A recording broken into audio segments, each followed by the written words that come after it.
You ever get into an argument over a single word? In a text message, maybe a contract? Yeah, we've all been there. But what if that one word, or even just one syllable, could spark a conflict that would literally echo for centuries? Well, today we're going to look at exactly that, how the smallest little bits of language became the biggest battlegrounds for truth in the ancient world.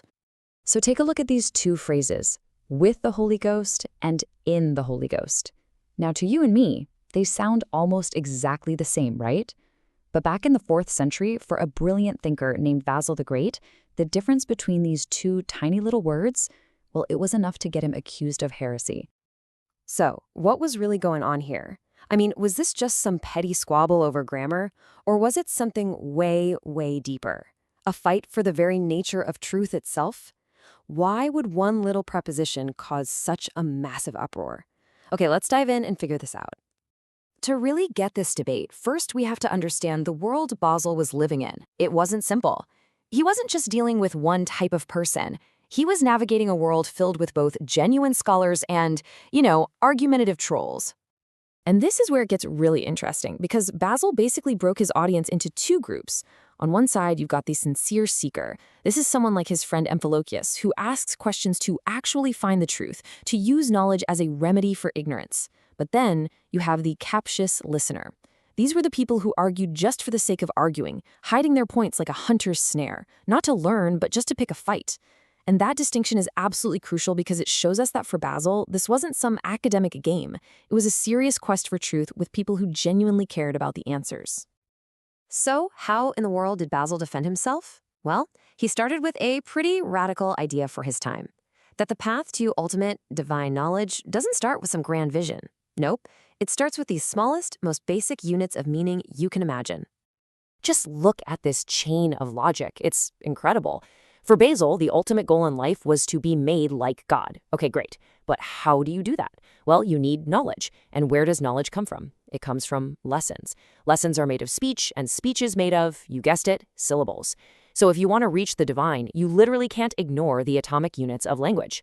For him, studying syllables wasn't a distraction. It was the very first step on the path to perfection.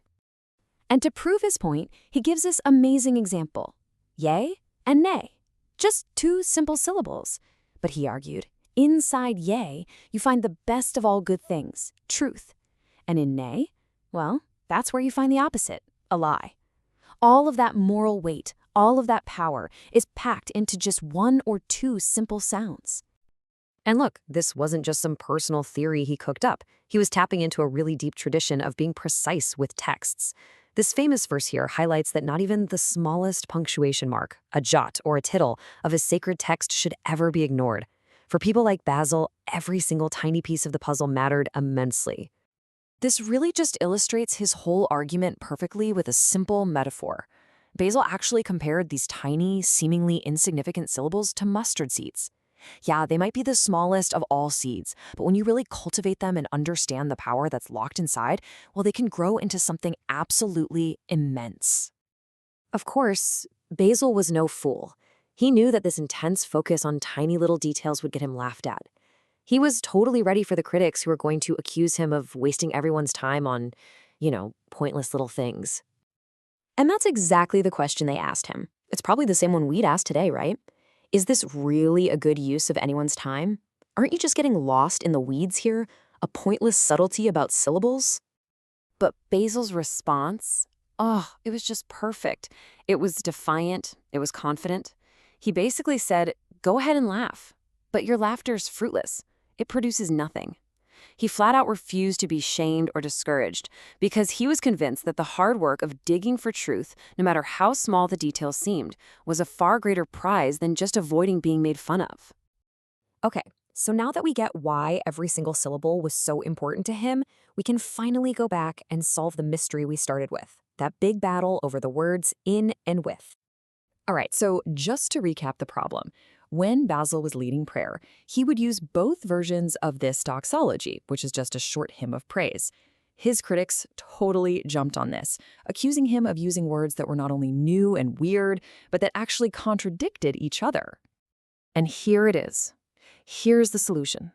For Basil, this was never a contradiction. See, his critics saw an either-or problem. But Basil saw a both-and reality. He believed both phrases were totally correct and that each one shined a light on a different but equally valid part of a theological truth that was just too big and too complex to be captured by a single word. So, the whole point of this, the big takeaway, is this. The doxology debate was never really about grammar. It was a high-stakes battle over the very building blocks of reality. For Basil, using language with absolute precision wasn't just about being a good scholar.